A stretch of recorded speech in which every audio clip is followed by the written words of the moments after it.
హల్లెలూయా! దేవునికి స్తోత్రము. దేవుని బిడ్డలైన మీ అందరికీ నా హృదయపూర్వక నిండు వందనాలు. ఈరోజు మనము ధ్యానించబోయే అంశము అపోస్తులుల కార్యములు మొదటి అధ్యాయము 8వ వచనము. దయచేసి మన అంశమును ప్రారంభించబోయే ముందు ఆ వచనమును మీ కొరకు చదివి వినిపించాలని ఆశపడుతున్నాను. అయినను పరిశుద్ధాత్మ మీ మీదకి వచ్చినప్పుడు మీరు శక్తి నొందెదరు కనుక మీరు యెరూషలేములోను యూదయ సమరయ దేశముల యందంతటను భూదిగంతముల వరకును నాకు సాక్షులై ఉందురని వారితో చెప్పెను. కొద్ది సమయము ఈ వచనమును గురించి మనము ధ్యానము చేద్దాము. ఏంటి ఈ వచనము సందర్భం అనేది కొంత ఉపోద్ఘాతాన్ని మనము చూసినట్లయితే, యేసు ప్రభువారు శిలువ మరణము చెందిన తర్వాత 3వ దినమున మరలా తిరిగి లేచి శిష్యులకు 40 దినముల వరకు తనను తాను ప్రత్యక్షపరుచుకుంటూ ఆయన తిరిగి వెళ్ళిపోయే సమయం ఆసన్నమైంది.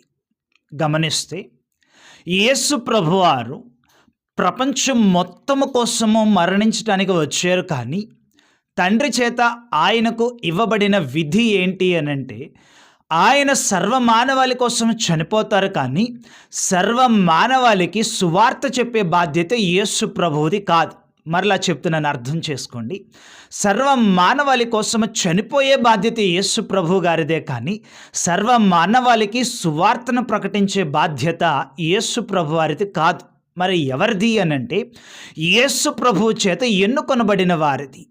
కనుక యేసు ప్రభువారు తండ్రి తనకు ఇచ్చిన బాధ్యతను ఆయన నెరవేర్చారు. అంటే మరణించే బాధ్యత యేసు ప్రభువారిది, ఆయన బాధ్యతను ఆయన నెరవేర్చారు. ఇప్పుడు యేసు ప్రభువారి చేత ఎందరైతే పిలువబడ్డారో, ఎందరైతే ఎన్నుకొనబడ్డారో, ఎవరినైతే మనము శిష్యులని పిలుస్తున్నామో వారి బాధ్యత సర్వ సృష్టికి వెళ్ళి సువార్తను ప్రకటించాలి. ఆయన తన బాధ్యతను ముగించి తండ్రి యొద్దకు తిరిగి ప్రయాణమై వెళ్ళిపోబోయే ముందు శిష్యులను పిలిచి ఇప్పుడు వారితో ఆయన మాట్లాడుతున్నారు. అయ్యా, నా సమయం ఆసన్నమైంది. ఇంతవరకు నేను మీతో కూడా ఉన్నాను, దేవుని గురించి మీకు ప్రకటించాను, తండ్రిని మీకు పరిచయం చేశాను. దేవుని శక్తిని ఇప్పుడు మీరు అనుభవిస్తూ దేవుని గురించి ప్రకటించవలసిన బాధ్యత ఇప్పుడు మీకు అప్పగించి నేను వెళుతున్నాను. అయితే మీరు ఒంటరిగా ఉండటానికి కాదు, నేను వెళ్ళిపోతున్నాను కాడిని మీ మీద ఒంటరిగా వదిలేస్తున్నానని కాదు, కానీ మీరు నా తర్వాత నా మరణమును గురించి ఈ లోకానికి ప్రకటించటానికి నేను మీకు సహాయముగా పరిశుద్ధాత్మను ఇస్తాను. యేసు ప్రభు వారు శిష్యులకు చేస్తున్న వాగ్దానం ఇది. నా టైం అయింది, నేను వెళ్ళిపోతున్నాను, నా తండ్రి నాకు అప్పగించిన బాధ్యతను నేను నెరవేర్చి వెళ్ళిపోతున్నాను. మనకు కూడా ఆశ ఉంటుంది దేవుని కొరకు చాలా చేయాలి అని. కానీ మనము గమనించాల్సిన విషయం ఏంటి అని అంటే, తండ్రి మనకు ఏ బాధ్యతనైతే అప్పగించారో, తండ్రి మనకు ఎంతవరకు ఏ పనినైతే అప్పగించారో ఆ పనిని అంతవరకు నమ్మకముగా చేయుట మనకు అప్పగించబడిన బాధ్యత. యేసు ప్రభు వారికి తండ్రి ఇచ్చిన బాధ్యత అంతవరకే.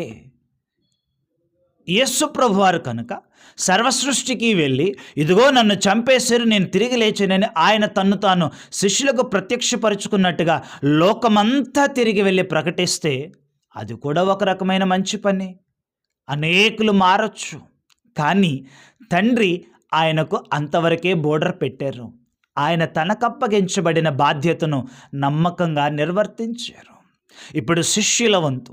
శిష్యులకు ఆయన ఆరోహణం అవ్వబోయే ముందు ఒక వాగ్దానములోనే ఒక ఆజ్ఞను, ఒక పనిని వారికి ఇస్తున్నారు. ఆయన అంటున్నారు కదా, అయ్యా, వెళ్ళిపోబోయే ముందు శిష్యులు ఆశతో అడుగుతున్నారు, ప్రభువా, ఇశ్రాయేలీయులకు మరలా రాజ్యం ఇస్తావా? వీరు లోకానుసారముగా అడుగుతున్నప్పుడు ప్రభు అంటున్నారు, అయ్యా, ఇవన్నీ మీరు పక్కన పెట్టండి. మీరు దేవుని పైన ఆనుకోవటం నేర్చుకోండి, దేవుని యొద్ద కనిపెట్టండి. మీరు దేవుని యొద్ద కనిపెట్టుచుండగా నేను మీకు ఏ విధమైన వాగ్దానం చేశానో ఆ వాగ్దానం కొరకు మీరు కనిపెట్టి ప్రార్థన చేయండి. మీరు కనిపెట్టి ప్రార్థన చేస్తున్నప్పుడు పరిశుద్ధాత్మ మీ మీదకు దిగి వస్తాడు. దేవుని శక్తి చేత మీరు నింపబడతారు. దేవుని శక్తి చేత మీరు నింపబడినప్పుడు మీరు శక్తి నొందుతారు. కనుక ఏం జరిగింది? నేను దేవుని శక్తి చేత నింపబడినప్పుడు ఏం జరుగుతుంది అని అంటే కొన్ని వివరణ ఇస్తున్నాడు ప్రభువారు. అక్కడ మీరు శక్తి నొందుదురు కనుక యెరూషలేములోను యూదయ సమరయ దేశములు ఎందంతటను, చివరిగా అంటున్నాడు, భూదిగంతముల వరకు నాకు సాక్షులయ్యుందురు. శిష్యులు అడుగుతున్నారు, మాకు రాజ్యం ఎప్పుడొస్తుంది అని. యేసు ప్రభు అంటున్నారు, నాకు సాక్షులై ఉంటారు అని. ఇక్కడ గమనిస్తే మనము మన ఆలోచనల్లో మునిగిపోతాం ఒక్కొక్కసారి, అలా చేయాలి, ఇది అది అని. కానీ ప్రభు అంటున్నారు, నాకు సాక్షులుగా ఉండండి చాలు, నేను చెప్పిన ప్రకారం నడవండి చాలు. ఇదే కదా కానాను వివాహ విందులో జరిగింది. ద్రాక్షరసం అయిపోయిందన్న వెంటనే తల్లి వచ్చి యేసు ప్రభువారి దగ్గరికి వచ్చి చెప్పినప్పుడు ఆయన సూటిగా తేటగా ఒక్క మాట అన్నారు. తల్లి, అమ్మా నా సమయం ఇంకా రాలేదు. ఆ విషయాన్ని వెంటనే గ్రహించిన తల్లి అక్కడున్న పరిచారికలతో అంది, ఆయన మీతో చెప్పింది చేయండి. కుమారుని మాట తల్లి వెంటనే అర్థం చేసుకుంది. మనం ఆయనకు చెప్పాల్సిన అవసరం లేదు, మనం ఆయనకు బోధించాల్సిన అవసరం లేదు. ఆయన చెప్పింది చేస్తే చాలు, ఆయన చెప్పిన బాటలో నడిస్తే చాలు. మరి ఇప్పుడు ఆరోహణం అవ్వబోయే ముందు యేసు ప్రభు వారి శిష్యులకి ఏం చెప్తున్నారు అని అంటే, నేను మీకు మొదట వాగ్దానం చేశాను కదా, ఏదైతే మీకు వాగ్దానం చేశానో దాని కొరకు కనిపెట్టండి. ఏం వాగ్దానం చేశారనంటే చూడండి, లూకా రాసిన సువార్త చివరి అధ్యాయంలోనికి వద్దాము.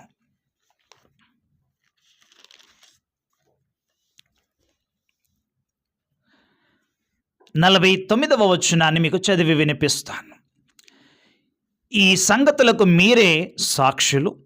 ఇదిగో నా తండ్రి వాగ్దానము చేసినది మీ మీదికి పంపుచున్నాను. మీరు పైనుండి శక్తి పొందు వరకు పట్టణములో నిలిచియుండుడని వారితో చెప్పెను.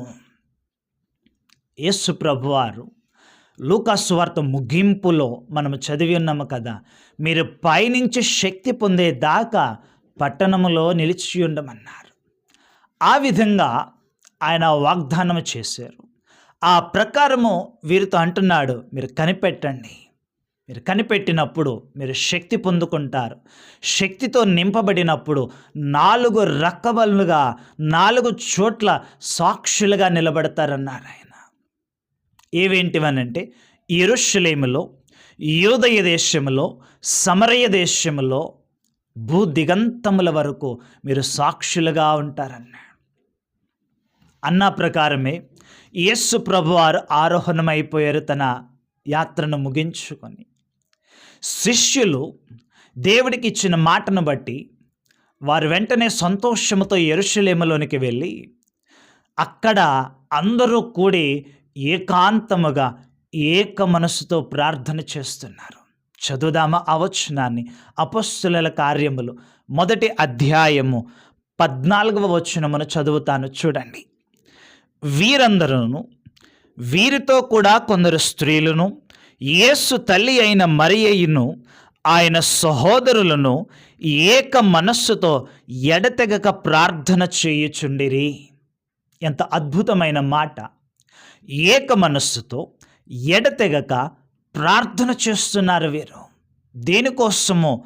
యేసు ప్రభువారు వారికి ఇచ్చిన ఆజ్ఞను బట్టి, యేసు ప్రభువారు వారికి చేసిన వాగ్దానాన్ని బట్టి వీరు యెరూషలేములోనే ఉండి అక్కడ కనిపెట్టి ప్రార్థన చేస్తున్నారు. ఏక మనస్సుతో ఎడతెగక వీరు ప్రార్థన చేస్తున్నప్పుడు వీరి నిరీక్షణకు తగిన ఫలమును చూసే రోజు రానే వచ్చింది. ఆ పెంతెకొస్తు పండుగ దినము వచ్చినప్పుడు వీరు మహాశక్తితో నింపబడ్డారు.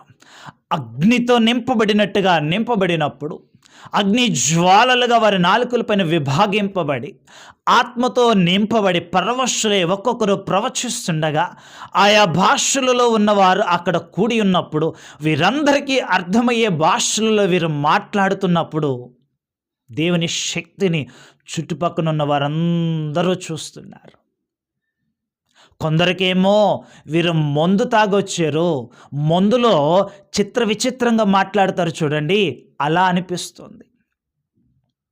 ఆ క్షణాన పేతురు లేచి నిలబడి మాట్లాడుతున్నాడు. అయ్యా, మేమేమన్నా మందుతో నింపబడ్డామనుకుంటున్నారా? మేమేమన్నా కల్తీ మందు తాగి మాకు అదుపులో లేకుండా మేము మాట్లాడుతున్నాం అనుకుంటున్నారా? కాదు, దేవుని శక్తి చేత నింపబడ్డాము, దేవుని పరిశుద్ధాత్మ చేత నింపబడ్డాము. ఆ పరిశుద్ధాత్మ మా పైకి దిగివచ్చి ఉన్నాడు కనుక ఆ ఆత్మ మాలో మండుచున్న కొలది, ఆ ఆత్మ మాలో వర్ధిల్లుతున్న కొలది మేము దేవుని శక్తి చేత నింపబడి మాట్లాడుతూ ఉన్నాము. వినండి, యేసు ప్రభువుని తండ్రి మీ యొద్దకు పంపించినప్పుడు, ఓ యెరూషలేము కాపురస్తులారా, ఓ యూదులారా వినండి, యేసు ప్రభువును మొదట మీ యొద్దకే తండ్రి పంపించాడు, కానీ మీరే మూర్ఖులై ఆయన సిలువేసుకున్నారు. మాకు ఆయన వద్దు అని మీరు ఆయన సిలువేసుకున్నారు. కానీ మేము, ఎన్నిక లేని మేము, విద్య లేని మేము, పామరులమైన మేము, జాలరులమైన మేము, ఈ సమాజంలో ఎందుకు పనికిరని మమ్ములను దేవుడు ఎన్నుకున్నాడు, తన సేవకు పిలుచుకున్నాడు. ఆయన శిలువ శ్రమను మేము చూసాము. ఆయన తిరిగి ప్రత్యక్షమైనప్పుడు మేము ఆయనతో కూడా 40 దినములు ఉన్నాము. యేసు ప్రభు దేవుని కుమారుడని, లోక పాపమును మోసిన దేవుని గొర్రెపిల్ల అని, ఆయన రక్తములో క్షమాపణ ఉన్నదని, ఆయన మరలా తిరిగి లేచాడు అని, ఆయన తండ్రి యొద్దకు వెళ్ళాడు అని, మరలా ఆయన తిరిగి రాబోతున్నాడని మేమే ఆయనకు సాక్షులుగా ఉన్నాము. పేతురు అలాగున ప్రకటిస్తున్నప్పుడు, పేతురు అలాగున దేవుని శక్తితో నింపబడి ఆ ఉజ్జీవము చేత ప్రకటిస్తున్నప్పుడు దేవుని వాక్యం ఏమంటుందో చదువుదామా? చూడండి, 2వ అధ్యాయం అపోస్తుల కార్యములు 2వ అధ్యాయము 37వ వచనాన్ని చదువుతున్నాను. చూడండి, వారు ఈ మాట విని హృదయములో నొచ్చుకొని, దానికి మూల భాషలు అంటున్నాడు పొడవబడి. కోపమున్నవాడు, పగతోనున్నవాడు కత్తితో పొడుస్తారు చూడండి. ఒకరిని చంపాలి అనుకున్నప్పుడు కసి తీర పొడుస్తాము చూడండి. ఆత్మతో నింపబడిన పేతురు మాట్లాడుచుండగా, దేవుని ఆత్మచేత మండుచున్నటువంటి శిష్యులు మాట్లాడుచుండగా పొడవబడుతున్నారట వారు. దేవుని ఆత్మ దిగివచ్చి ఉండగా, దేవుని శక్తి చేత వారు మాట్లాడుచుండగా, దేవుని ఆత్మ కార్యములు అక్కడ జరుగుచూ ఉండగా వినుచున్న వారి హృదయములు పొడవబడుతున్నాయి.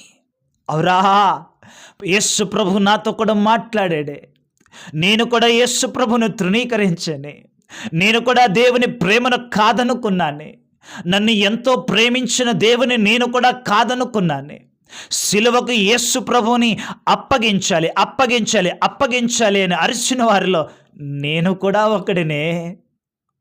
ఆ ప్రేమ మహిళ నేను చంపుకున్నది, అంతటి మహనీయున్న నేను సిలువేసి మన కేకలు పెట్టింది.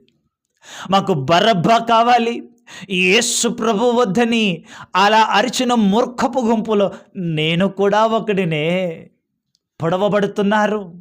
యేసే నిజమైన దేవుడని, యేసే మెస్సీ అని వారు తెలుసుకున్నప్పుడు పొడవబడ్డారు. మేము ఏం చేయాలని వారు అడిగినప్పుడు పేతురు చెప్పిన సమాధానం, అయ్యా, మూర్ఖులకు ఈ తరము వారికి వేరై రక్షణ పొందమన్నాడు.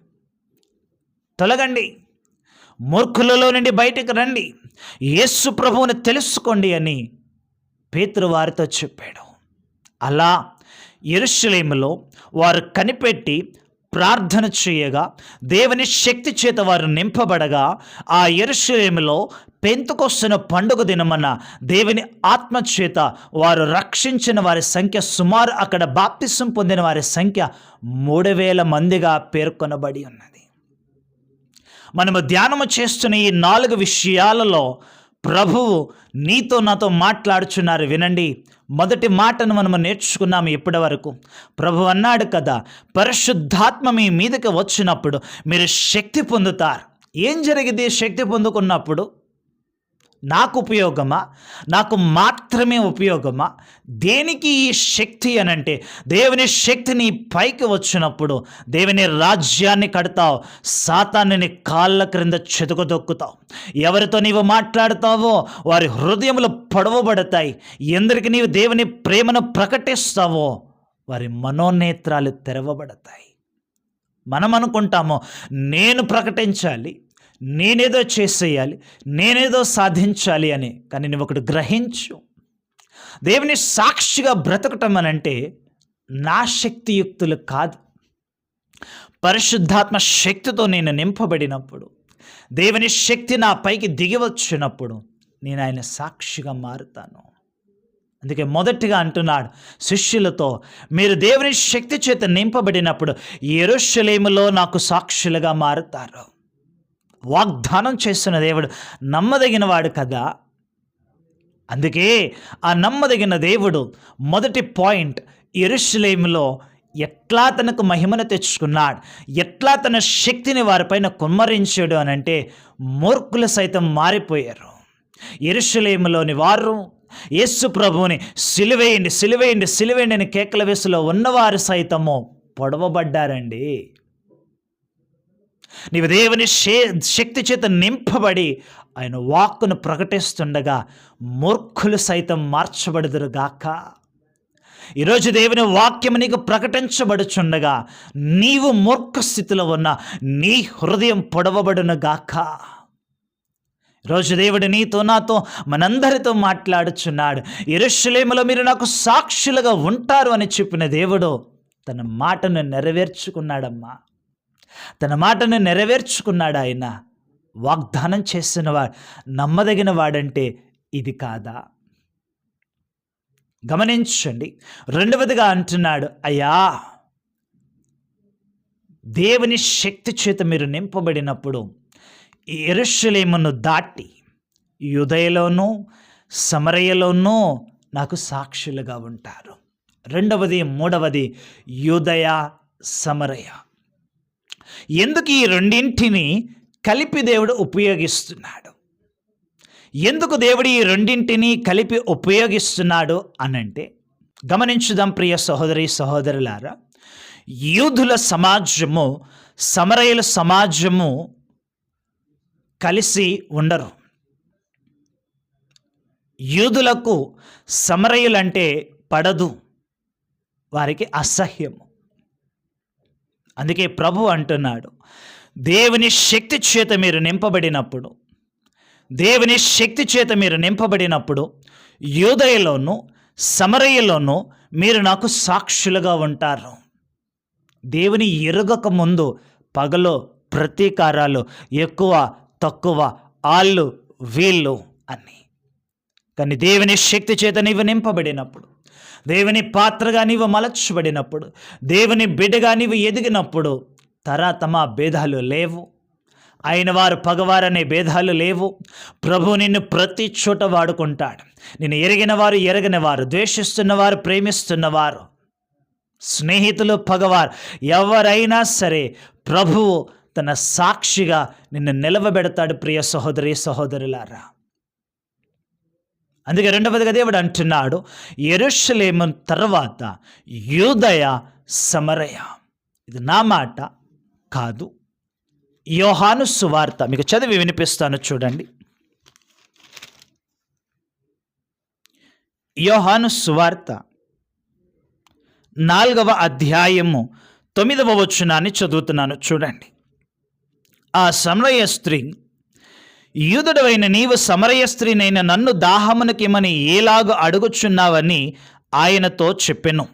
ఎలయనగా యూదులు సమరయులతో సాంగత్యము చేయరు.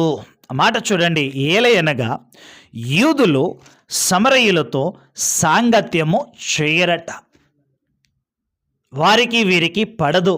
కానీ ప్రభు అంటున్నాడు, అయ్యా మీరు పరిశుద్ధాత్మ శక్తి చేత నింపబడినప్పుడు మీరు పరిశుద్ధాత్మ శక్తి చేత నింపబడినప్పుడు కేవలం యెరూషలేములో కాదు, కేవలం యూదయలో కాదు, మీరు సమరయలో కూడా నాకు సాక్షులుగా ఉంటారు. అంటే దేవుని ప్రేమను మనము ప్రకటించేటప్పుడు వీరికే నేను ప్రకటిస్తాను, వీరే నాకు కావలసిన వారు, వీరికే నేను దేవుని ప్రకటిస్తానంటే అసలు అది దేవుని ప్రేమే కాదు కదా.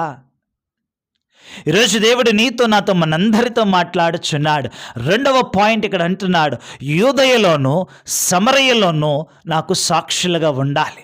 మరి ఉన్నారా శిష్యులు అనేది మనము గమనిస్తే, యెరూషలేములో మొదటిగా మనం చూసాము కదా, యెరూషలేములో పెంతెకొస్తు దినమున 3,000 మందికి పైగా వీరు దేవుని కొరకు సాక్షులుగా మార్చారు. మంచిది, బాగానే ఉంది. సంఘము అపరిమితముగా విస్తరిస్తూ ఉంది. దేవుని భయము చేత వీరు నింపబడి ఉన్నారు. అయితే అలాంటి పరిస్థితుల్లో వీరికి వ్యతిరేకత ప్రారంభమైంది. వీరికి వ్యతిరేకత ప్రారంభమైనప్పుడు సంఘానికి నెమ్మదిగా హింస సెగతగులుతూ ఉంది. అయితే వాస్తవానికి మనం ఇక్కడ గమనిస్తే, యెరూషలేములో సాక్షులుగా ఉంటారని దేవుడు చెప్పినప్పుడు వీరు యెరూషలేములో ఉన్నారు, దేవుని కొరకు అనేకులను ప్రకటిస్తున్నారు. అయితే సమస్యల్లో ఎక్కడొచ్చింది అంటే కేవలం యెరూషలేములోనే వీరు ప్రకటిస్తున్నారు, కేవలం యెరూషలేములోనే వీరు దేవునికి సాక్షులుగా ఉంటున్నారు. అందుకే మీరు గమనించండి, ఒక కంఫర్ట్ జోన్లో ఉండిపోయారు శిష్యులు. దేవుడు ఎక్స్టర్నల్ సోర్సెస్ ద్వారా చిన్నగా వీరికి సెగ పెడుతున్నాడు. ఎప్పుడైతే వీరికి చిన్నగా సెగ తగులుతుందో యెరూషలేములో నుండి వీరు విస్తరించటం ప్రారంభించారు. చదువుదామా? అపోస్తులుల కార్యములు 8వ అధ్యాయము మొదటి వచనాన్ని చదివి వినిపిస్తాను, చూద్దాం. ఆ కాలమందు యెరూషలేములోని సంఘమునకు గొప్ప హింస కలిగినందున అపోస్తులు తప్ప అందరూ యూదయ సమరయ దేశముల యందు చెదరిపోయిరి. మనం ఒక్కొక్కసారి బాధపడుతూ ఉంటాము, నాకు ఈ శ్రమ ఎందుకు వచ్చింది, నాకు ఈ శోధన ఎందుకు వచ్చింది, నాకు ఈ పరీక్ష ఎందుకు వచ్చింది, నాకు ఈ నింద ఎందుకు వచ్చింది, నాకు ఈ ఇబ్బంది ఎందుకు వచ్చింది అని మనకు తెలియదు. దాని వెనుకాల ఉన్న దేవుని ప్రణాళిక ఏంటో.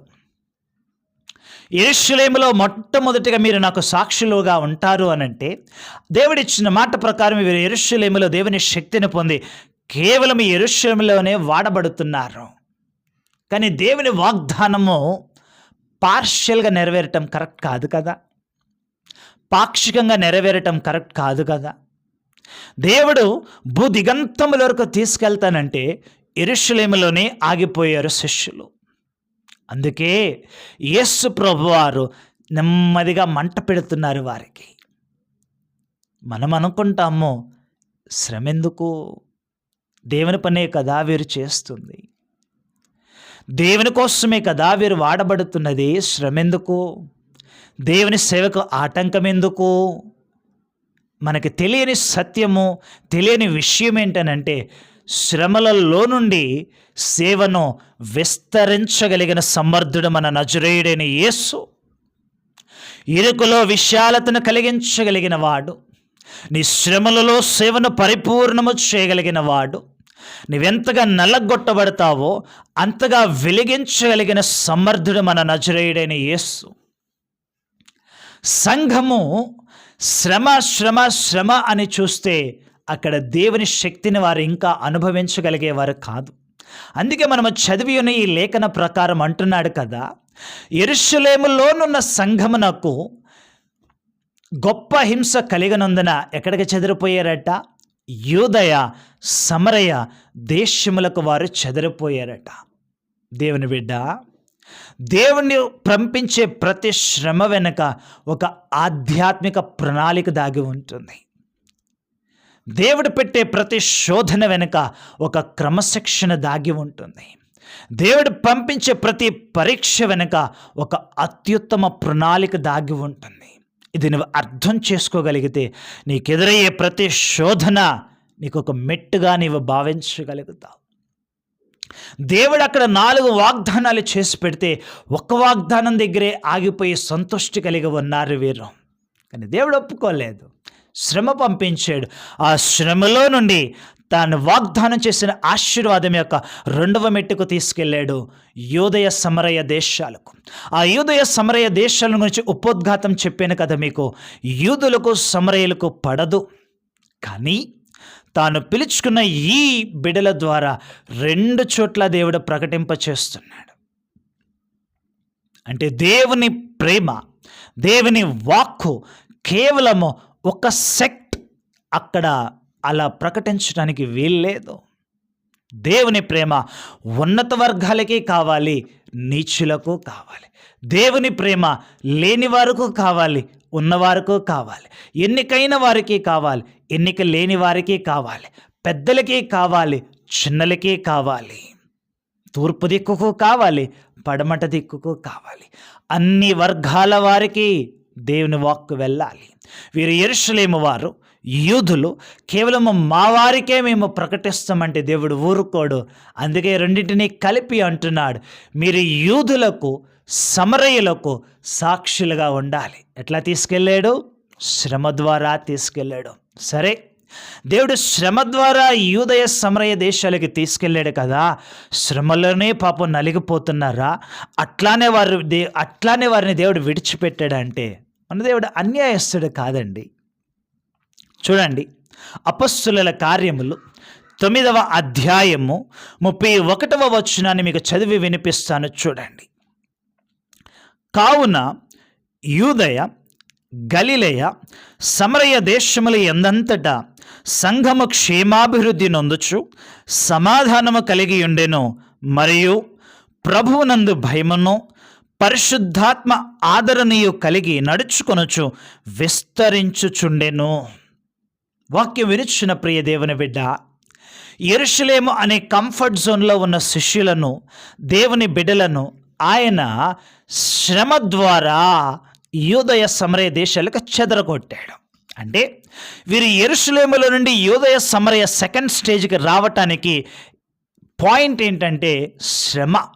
అంటే దీవెనలతో దేవుడు తీసుకురాలేదు, వాళ్ళని ముళ్ళు పెట్టి తీసుకొచ్చాడు. సరే, ముళ్ళు పెట్టి తీసుకొచ్చిన దేవుడు ఆ స్థితిలో వారిని విడిచిపెట్టాడా? లేదండి. చూడండి దేవుడు ఎట్లా వారిని యూదయ సమరయలో నిలబెడుతున్నాడంటే, చూడండి అక్కడ అంటున్నాడు, ఆ దేశముల ఎందంతట సంఘము క్షేమాభివృద్ధి నొందొచ్చు. నెంబర్ 1 క్షేమాభివృద్ధి. దాని గురించి అంటున్నాడు, కట్టబడుచు. మూల భాషలో కట్టబడుచు. ఎంత మంచి మాట. నన్ను శ్రమ పెట్టి యూదయ సమరయకు తీసుకెళ్ళిన దేవుడు నా ద్వారా అక్కడ ఏం చేస్తున్నాడంటే సంఘమును కడుతున్నాడట.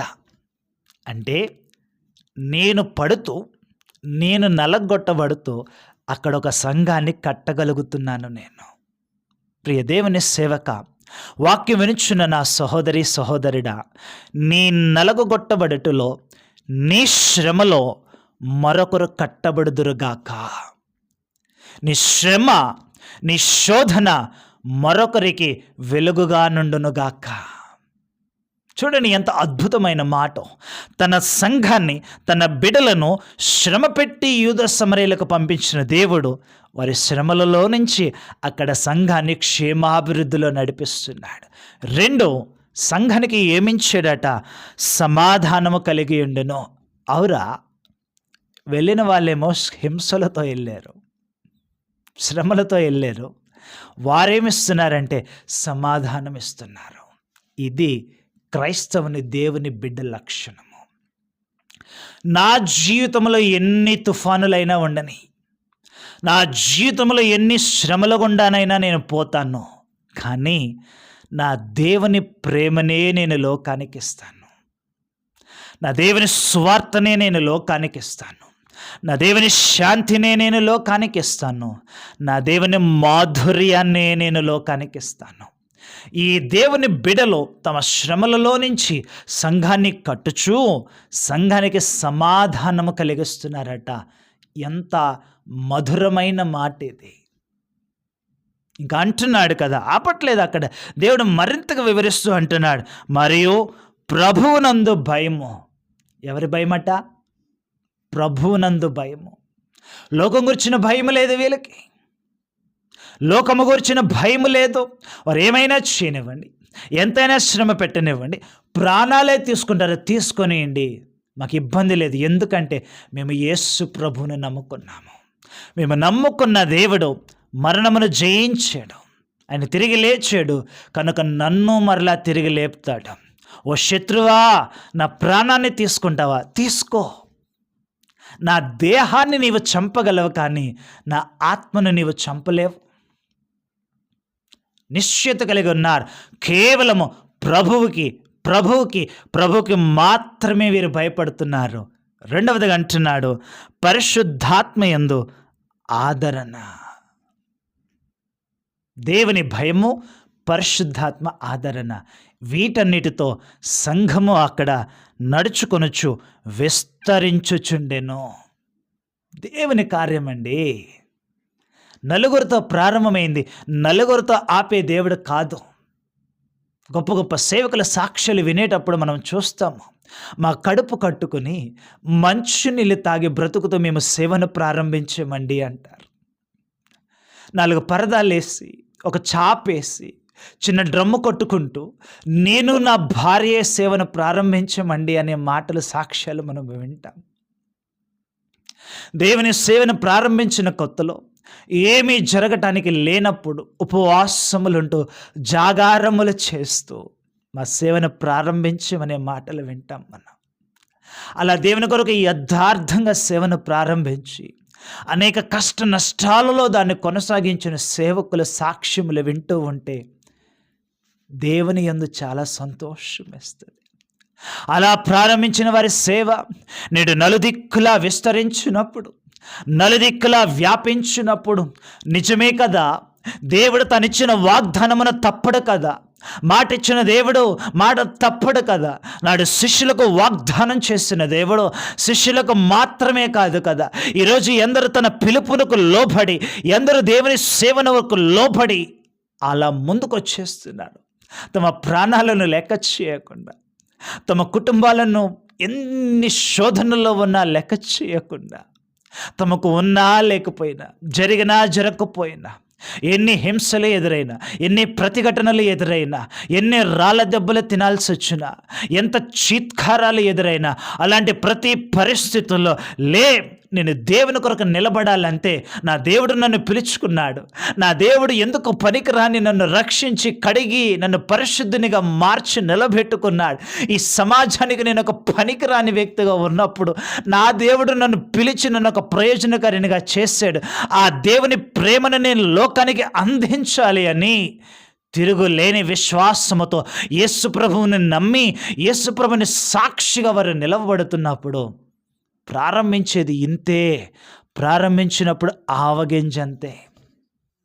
కానీ వారి సేవ విస్తరించి మహావృక్షముగా ఈరోజు దేవుడు మారుస్తున్నాడు. ఎన్ని సజీవ సాక్ష్యాలు లేవు ప్రియ సహోదరి సహోదరుడా. అందుకే అంటున్నాడు, యెరూషలేములో వారి సేవను ప్రారంభించేటప్పుడు ఒక్క ప్రసంగములో దేవుడు 3000 మందిని మార్చాడు. అద్భుతమే. కానీ అక్కడనే కంఫర్ట్ జోన్లో ఉండిపోయారు. అలా ఉండినప్పుడు దేవుడు వారిని పిలిచాడు, చిన్న సెగ పెట్టాడు, మార్చి ఆ సెగ ద్వారా యూదయ సమరయ దేశాలకు పంపించి, ఆ పంపిన చోట ప్రారంభమైంది శ్రమలతో, ప్రారంభమైంది శోధనలతో, ప్రారంభమైంది హింసలతో. కానీ ఇప్పుడు ఎట్లా ఉందంటే ప్రభు అంటున్నాడు, వారు క్షేమాభివృద్ధిలో వెళుతున్నారు, సమాధానము కలిగి ఉన్నారు, ప్రభువునందు భయము కలిగి ఉన్నారు, పరిశుద్ధాత్మయందు ఆదరణ కలిగి ఉన్నారు.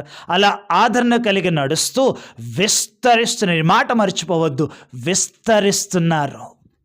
నీ దేవుడు నీ సేవను విస్తరించేవాడు, నీ ప్రయాసను విస్తరింపచేయవాడు, నీ పరిచర్యను విస్తరింపచేయవాడు, క్రీస్తులో నీ భక్తిని మరింతగా ఫలభరితము చేయగలిగిన వాడు ఆయన. అలా యూదయ సమరయ దేశాలకు వారు వెళ్ళి అపరిమితముగా దేవుని గురించి ప్రకటిస్తున్నప్పుడు మరలా వీరికి ప్రతిఘటన ఎదురైనప్పుడు వీరు మరొక సాక్ష్యం ఇచ్చారు. చూద్దామా? అపొస్తలుల కార్యములు 13వ అధ్యాయం 46-47 వచనములు చదువుతాను.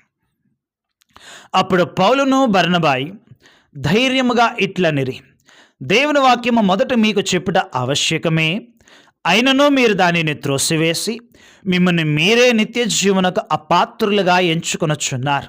కనుక ఇదిగో మేము అన్యజనుల యొద్దకు వెలుచున్నాము, ఏలయనగా నీవు భూ దిగంతముల వరకు రక్షణార్థముగా ఉండినట్లు నిన్ను అన్యజనులకు వెలుగుగా ఉంచియున్నాను అని ప్రభువు మాకు ఆజ్ఞాపించిననిరి.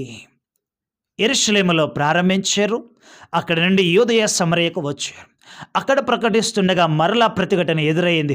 ఇప్పుడు వారంటున్నారయ్యా, భూ దిగంతముల ఎక్కడి వరకు అండి? భూ దిగంతముల వరకు రక్షణార్థముగా ఉండటానికి అన్యజనులకు దేవుడు ఒక వెలుగుగా నియమించారు. వీరు కాదనుకున్నారు, వచ్చేసారు భూదిగంతాలకు. వీరు పొందుకున్న సాక్ష్యం ఏంటో తెలుసా?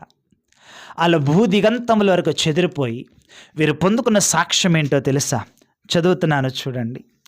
అపోస్తుల కార్యములే 17వ అధ్యాయము 6వ వచనాన్ని చదువుతున్నాను చూడండి. అయితే వారు కనపడనందున యాసోనును కొందరు సహోదరులను ఆ పట్టణపు అధికారుల ఎదుగు ఈడ్చుకొని పోయి, భూలోకమును తల్ల క్రింద చేసిన వీరు ఇక్కడికి వచ్చి ఉన్నారు. ఆశ్చర్యం వేస్తుంది ఈ వాక్యాన్ని చదివితే. భూలోకమును తలక్రిందు చేసిన వీరు ఇక్కడికి వచ్చి ఉన్నారు. ఇది ఇస్తున్న సాక్ష్యము దేవుని భయము లేని బిడ్డలు, దేవుని ఎరుగని బిడ్డలు, దేవుని ఎరిగిన బిడ్డలకు ఇస్తున్న సాక్ష్యాన్ని చూడండి.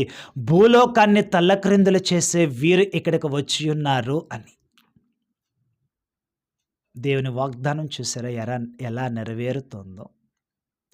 తను వెళ్ళబోయే ముందు ఆయన ఏమన్నారు? మీరు ఇశ్రాయేలు రాజ్యం గురించి పక్కన పెట్టండి అయ్యా, నేను మీకు పరిశుద్ధాత్మను పంపిస్తాను, యెరూషలేములో కనిపెట్టి ఉండండి, నేను మీకు దైవ శక్తి చేత నింపుతాను.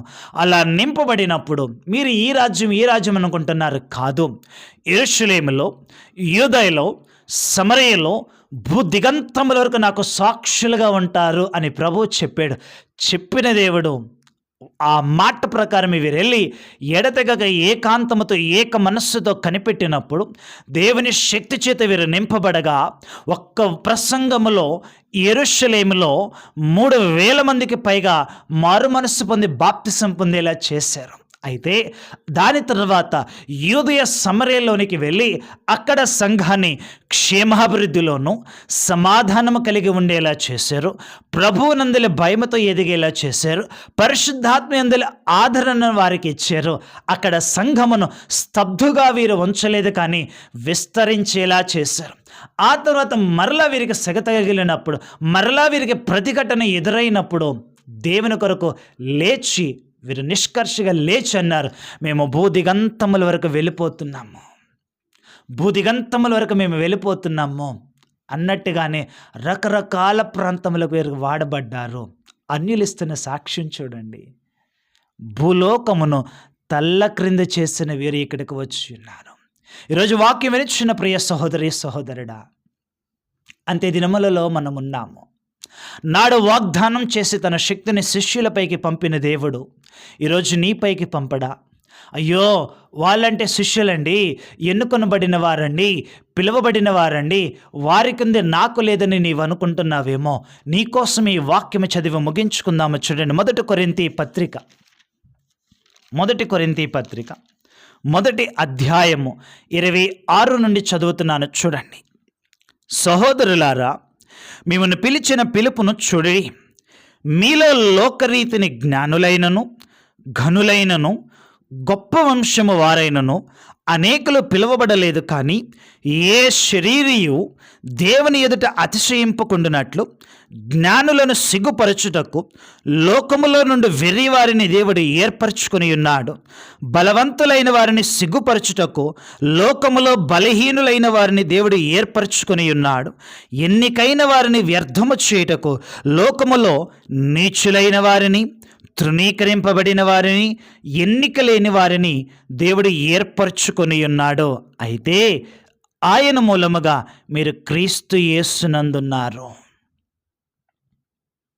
ఈ వాక్యము నీ కొరకే, వినుచున్న నీ కొరకే. నాకు ఏ క్వాలిటీస్ లేవు, ఐఎమ్ నాట్ ఎలిజిబుల్, నేను అర్హుణ్ణి కాదని నీవు అనుకుంటున్నావేమో, నీతోనే ప్రభు మాట్లాడుచున్నాడు. రా, విశ్వాసముతో రా, ప్రభు నిన్ను పిలుస్తున్నాడు.